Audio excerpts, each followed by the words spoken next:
ओम अज्ञानतिमिरञ्जस्य ज्ञानञ्जनशलाकया चक्षुर्लिमितं येन तस्मै श्रीगुरवे नमः। श्रीचैतन्यमनोभीष्टं स्थापितं येन भूतले स्वयं रूपकथमध्यं ददाति स्वप्नदान्तिकं। वन्देऽहं श्रीगुरु श्रीयुतपद्मकमलं श्रीगुरुं वैष्णवांश्च श्रीरूपसाग्रजागतम्। सहगण रघुनाथं स्थितं तं संजीवं साद्वैतं सावधृतं परिजनसहितं कृष्ण चैतन्य देवं श्री राधा कृष्ण पादन सहगण ललिता विशाखातांश्च। हे कृष्ण करुणा सिंधु दीनबंधु जगतपते गोपेश गोपिका कांत राधा कांत नमोस्तुते। तप्त कांचन गौरांगी राधे वृंदावनेश्वरी विश्वमानुष्योते देवी प्रणमामि हरिप्रिये। वाञ्छाकल्पतरुभ्यश्च कृपा सिन्धुभ्यो एव च पतितानां पावनेभ्यो वैष्णवेभ्यो नमो नमः। श्रीकृष्ण चैतन्य प्रभु नित्यानंद श्री अद्वैत गदाधर श्रीवासादि गौर भक्तवृंद। हरे कृष्ण कृष्ण कृष्ण हरे हरे हरे राम राम राम हरे हरे। हरे कृष्ण कृष्ण कृष्ण हरे हरे हरे राम राम राम हरे हरे। श्री राधा गोविंद नाम बोलो बोलो राधे गोविंद राधे श्री राधा गोविंद बोलो। राधे राधे कृष्ण हरे कृष्ण कृष्ण कृष्ण हरे हरे। जय बाबा भोलानाथ जय बाबा लोकनाथ। ओम नमः शिवाय ओम नमः शिवाय ओम शीतदाता गणेशाय नमः ओम सरस्वत्यै नमः। महाकाली काली महाकाली काली काली महाकाली माँ मागो।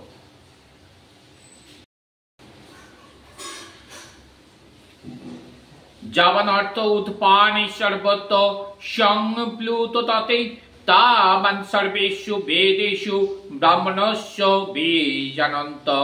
वेदेर कर्मकाण्ड जे समस्त आचार अनुष्ठान ओ যাগযজ্ঞের বিধান দেওয়া আছে তার উদ্দেশ্য হচ্ছে জীবকে ক্রমশ আত্মা তত্ত্ব জ্ঞান লাভ করতে উৎসাহিত করা। ভগবদ গীতার ৫ম অধ্যায়ের ৫ম শ্লোকে স্পষ্টভাবে বলা আছে বেদ অধ্যয়ন করার একমাত্র উদ্দেশ্য হচ্ছে সর্বকারণের কারণ ভগবান শ্রীকৃষ্ণকে জানা। এভাবে আমরা দেখতে পাই তত্ত্বজ্ঞান লাভ করার অর্থ হচ্ছে ভগবানের সঙ্গে আমাদের নিত্য সম্পর্ক উপলব্ধি করা। ভগবদ গীতার ৫ম অধ্যায়ে ভগবানের সঙ্গে জীবের সম্পর্কের কথা ব্যাখ্যা করা হয়েছে। জীব হচ্ছে ভগবান শ্রীকৃষ্ণের অবিচ্ছেদ্য অংশ, তাই জীবের একমাত্র কর্তব্য হচ্ছে ভগবানের সেবা করা, তার অন্তরে শাশ্বত কৃষ্ণ ভাবনা জাগিয়ে তোলা। এটি হচ্ছে বৈদিক জ্ঞানের চরম সত্য। শ্রীমদ্ ভাগবতে তার সমর্থনে বলা হয়েছে অহো বত সস্প চৌহত গৌরিণাং যুজ্জিহাগ্রে বর্ততে নাম ভূতুন্দম তে পুস্ত পস্তে জুহুরো সস্মোর রাধা ব্রহ্মানুচন গৃণন্তি যে হে।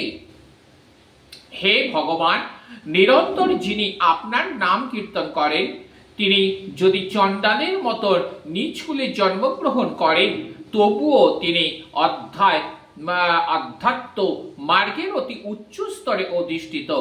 এই প্রকার মানুষ বৈদিক শাস্ত্রের নির্দেশ অনুসারে বহু তপশ্চর্য করেছেন এবং সমস্ত পূর্ণতীর্থে বহু স্নান করে তিনি বহুবার বেদ অধ্যয়ন করেছেন। এমন মানুষকে আর্যকুলের শ্রেষ্ঠ বলেই বিবেচনা করা হয়।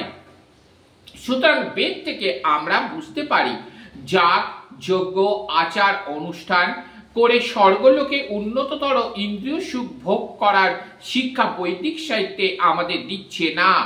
বৈদিক সাহিত্যের প্রকৃত শিক্ষা হচ্ছে ভগবত ভক্তি লাভ করা। বৈদিক শাস্ত্রে নির্দেশিত বিভিন্ন যাগযজ্ঞের অনুষ্ঠান করা, সমস্ত বেদ, বেদান্ত ও উপনিষদ পুঙ্খানুপুঙ্খভাবে অনুশীলন করা এই যুগের মানুষের পক্ষে সম্ভব নয়। তাই এই যুগের মানুষের এই সমস্ত শক্তি করার জন্য যে শক্তি, জ্ঞান, ঐশ্বর্য, নিষ্ঠার প্রয়োজন তা এই যুগের মানুষের নেই। তাই শ্রী চৈতন্য মহাপ্রভু এই কলিযুগের অধঃপতিত মানুষদের উদ্ধার করার জন্য ভগবানের দিব্য নামের সংকীর্তন করার পথ প্রদর্শন করে গেছেন। মহাপণ্ডিত প্রকাশানন্দ সরস্বতী যখন শ্রী চৈতন্য মহাপ্রভুকে জিজ্ঞাসা করেছিলেন, যদিও তাকে সাক্ষাৎ নারায়ণ বলে মনে হয়, তবুও বেদান্ত দর্শন পাঠ না করে তিনি কেন ভাবুকের মতন ভগবানের নাম কীর্তন করেছেন, এর উত্তরে শ্রী চৈতন্য মহাপ্রভু বলেন, তার গুরুদেব বুঝতে পারেন যে তিনি অত্যন্ত মূর্খ, তাই তিনি তাকে শাসন করে উপদেশ দিলেন যে বেদান্ত শাস্ত্র অধ্যয়নে তার অধিকার নেই। এই বলে তিনি তাকে কৃষ্ণ মন্ত্র জপ করার নির্দেশ দিলেন। এই নাম জপ করতে করতে তিনি ভগবত ভক্তির ভাবে উন্মাদ হয়ে উঠলেন। এই কলিযুগে অধিকাংশ মানুষই মূর্খ, বেদান্ত দর্শন বোঝার মতো ক্ষমতা তাদের নেই। তাই ভগবান বেদান্ত দর্শনের সারমর্ম ভগবত ভক্তির বার্তা বহন করে এনে এই ভক্তি লাভ করার পথ প্রদর্শন করে গেলেন। নিষ্কলুষ চিত্তে নিরাপরাধে ভগবানের নাম জপ করার মাধ্যমে জড়বন্ধন থেকে মুক্ত হওয়ার আশীর্বাদ তিনি দিয়ে গেলেন। বৈদিক জ্ঞানের শেষ কথাই হচ্ছে বেদান্ত। ভগবান শ্রীকৃষ্ণের এই বেদান্ত দর্শন প্রবক্তা যে মহাত্মা নিরন্তর ভগবান শ্রীকৃষ্ণের নাম কীর্তন করে অসীম আনন্দ উপভোগ করেন, তিনি হচ্ছেন প্রকৃত বেদান্ত তত্ত্ববেত্তা। কারণ সেটি হচ্ছে বৈদিক অতীন্দ্রিয় তত্ত্বের চরম উদ্দেশ্য।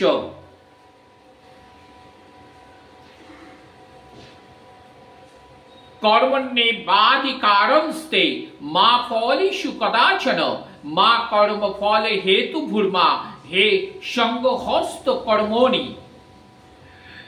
এখানে আমাদের তিনটে জিনিস সম্পর্কে বিবেচনা করতে হবে। এক নম্বর হচ্ছে কর্তব্য কর্ম, দু নম্বর হচ্ছে খেয়াল খুশি মতো কর্ম, 3 নম্বর হচ্ছে নৈষ্কর্ম। কর্তব্য, আমি এই যে তিনটে কর্মের কথা বললাম, এই তিনটে কর্মই কিন্তু আমরা এবার একটু বিশ্লেষণ করি। তাই ভগবত গীতায় বলা হয়েছে কর্তব্য কর্ম হচ্ছে প্রকৃতি তিনটি গুণের দ্বারা বদ্ধ অবস্থায় জাগতিক কর্ম। খেয়াল খুশি মতো কর্ম হচ্ছে শাস্ত্র অথবা গুরুদেবের অনুমোদন ব্যতীত কর্ম, এবং কর্তব্য কর্ম সম্পাদন না করাকে বলা হয় নৈষ্কর্ম। ভগবান অর্জুনকে নিষ্কর্মা না হতে উপদেশ দিয়েছিলেন স্বয়ং শ্রীকৃষ্ণ। তিনি তাকে বলেছিলেন কর্মফলের প্রতি আসক্ত না হয়ে তার কর্তব্য কর্ম করে যেতে, অর্থাৎ তোমার যা কর্তব্য আছে সেই কর্তব্যকে অবশ্যই তোমাকে পালন করতে হবে। যেমন তোমাকে বাবা মার বৃদ্ধকালে তোমাকে তাদের সেবা করাই কিন্তু একমাত্র তোমাদের কর্তব্য পুত্র সন্তান হিসাবে। তাই পুত্র সন্তান হিসাবে তোমার প্রধান কর্তব্য তোমার বৃদ্ধ বাবা মার পাশে তাদের সেবা করে যাওয়া। কারণ মানুষ যখন তার কর্মফলের প্রত্যাশা করে তখন সে কার্যের কারণে জড়িত হয়, এই জড়বন্ধনে আবদ্ধ হয়ে পড়ে। এভাবেই সে কর্মের ফলস্বরূপ সুখ লাভ অথবা দুঃখ ভোগ করে। কর্তব্য কর্মকে আবার 3টে ভাগে ভাগ করা যায়: বিধিবদ্ধ কর্ম, সংকটকালীন কর্ম এবং আকাঙ্ক্ষিত কর্ম। কোন রকমের ফলের প্রত্যাশা না করে শাস্ত্রের অনুশাসন অনুসারে বিধিবদ্ধ কর্তব্য কর্ম হচ্ছে সত্যগুণের কর্ম। ফলে এর অপ্রত্যাশা করে যে কর্ম করা হয় তা সত্য, রজ অথবা তম যে গুণের এর প্রভাবেই করা হোক না কেন তা অশুভ। কারণ ফলের প্রত্যাশা করা মানে কর্মবন্ধনে আবদ্ধ হওয়া। কর্তব্য কর্ম সকলকেই এই করতে হয়, কিন্তু কোন রকম ফলের প্রত্যাশা না করে নিরাসক্তভাবে সেই কর্ম করিতে হয়। এই প্রকার ফলে আশাহীন কর্তব্য কর্ম নিঃসন্দেহে মুক্তির পথে চালিত করে। তাই ভগবান অর্জুনকে উপদেশ দিয়েছিলেন ফলাফল না ভেবে নিরাসক্ত ভাবে যুদ্ধ করে তার কর্তব্য কর্ম করে যেতে। তার যুদ্ধে যোগ দেওয়ার ছিল অন্য কোনো প্রকারের আসক্তি। এই প্রকার আসক্তি কাউকে মুক্তির পথে চালিত করে না। হ্যাঁ বাচক অথবা না বাচক যে কোনো প্রকার আসক্তি বন্ধনের কারণ। কর্তব্য কর্ম থেকে নিষ্কর্মার মতো বিরত থাকা পাপ। তাই কর্তব্যবোধ যুদ্ধ করাই ছিল অর্জুনের পক্ষে মুক্তির একমাত্র শুভ পথ।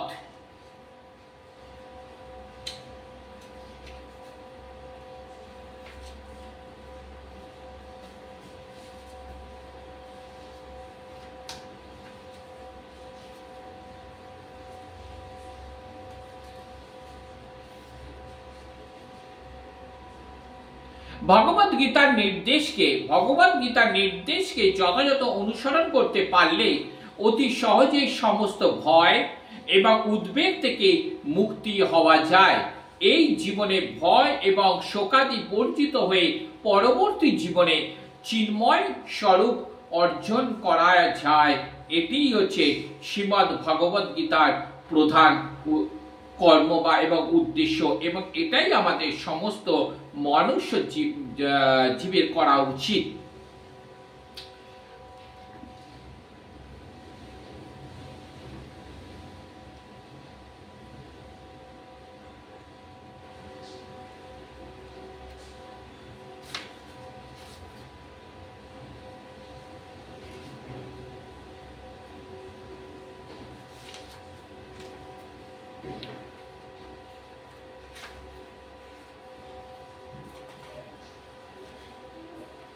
तस्मात् सर्वेषु कालेषु मामनुष्यर युद्धश्च मज्जो पीतो मनोबुद्धि मर्मे वैषम्य संशय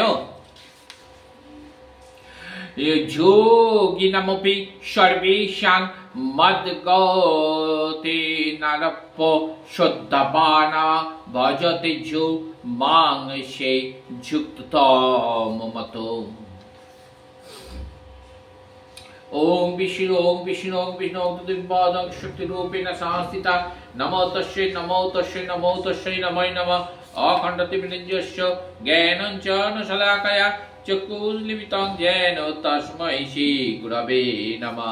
गुरु ब्रह्मा गुरु विष्णु गुरुदेव महेश्वर गुरुरेव ब्रह्मं तस्मै श्री गुरवे नमः। देवी